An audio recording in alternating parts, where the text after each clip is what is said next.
anyway, he said, Brigham Young, he said, I would imagine that you could use some money. You need some cash.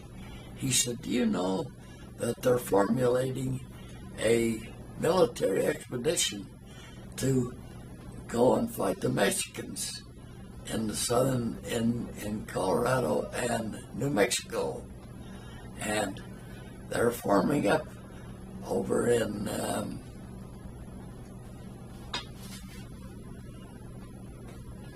the devil's name, the fort in Kansas. They're formulated over there, and they would like to have 500 men from your group, and they'll pay them so much today. And if you've got some women that'd like to go along as to do their washing and all, they'll pay for that. And the church will receive half of that, and then the people will receive the other half. And that's how they organized what became known as the Mormon Battalion. They didn't get 500, they got over 300 though. And it started over in Fort Leavenworth, Kansas. And they marched across the whole southern end until it ended in New Mexico, not Cortez, Santa Fe. And out of that, there was a group of men, they had just discovered gold in California. And there was a group of men that left there. Others came on to join Brigham Young and come in the valley. The others went around and came up around through San Francisco, Sutter's Fort Sutter's Mill, and came to Salt Lake by way of Reno, Nevada. Well, 1858 came along.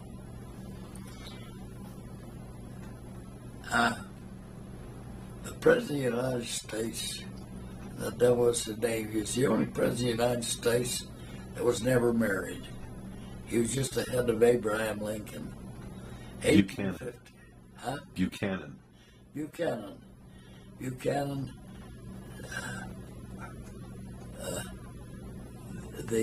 After the Saints got into the valley, and after the armistice of Hidalgo, whatever it was, in 1849, the federal government began to send federal judges and everything in, and they sent all kinds of wild stories back to Washington about the Saints were in rebellion.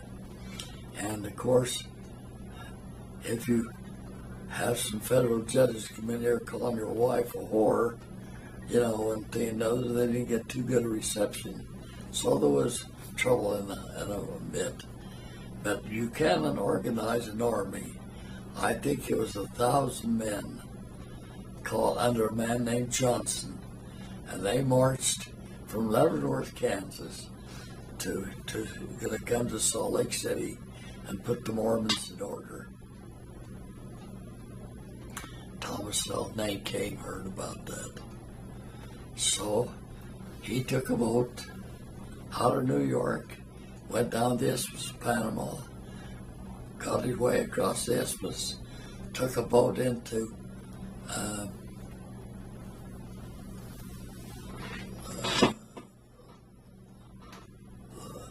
what's the last port in California? It's long.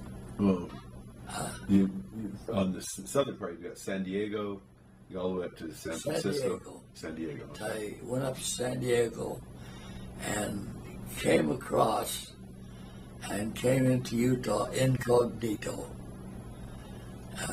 checking the Saints as he come through, found that the Saints were just pioneers founding their places. And he came into Utah, Salt Lake City.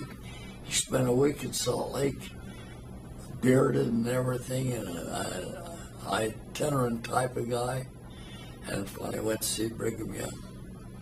And he said, I want you to know that the new governor of the state of Utah is with Johnson's army, and they're over stationed now at Fort Bridger. And I'd like to have your permission to give me a contingent of maybe a half dozen men to take me over there and let me meet Governor Cummings and assure him that the Mormons are not in rebellion. So Thomas L. Kane goes with his group over. Cummings listens to him. He has a hard time telling all these soldiers he marched this far without fighting. But he assures them there'll be they come down through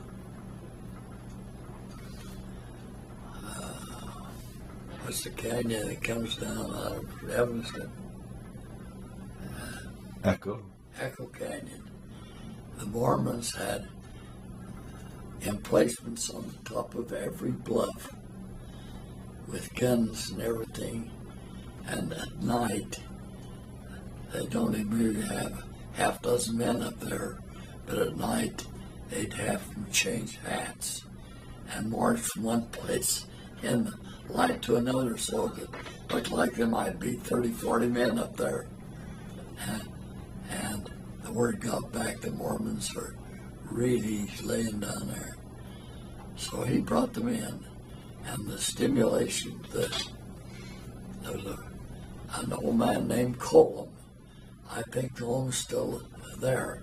It's on 7th East, about a quarter block south of South Temple, on the east side of the street, the old Colum residence. He was a young man at that time, and they made a deal that they'd bring the army around. They'd come around, and they would march down South Temple to Redwood Road. And that Redwood Road got its name because the Mormons dug cedar posts and lined the whole farmlands out through west of Lehigh out there, out to Camp Floyd. And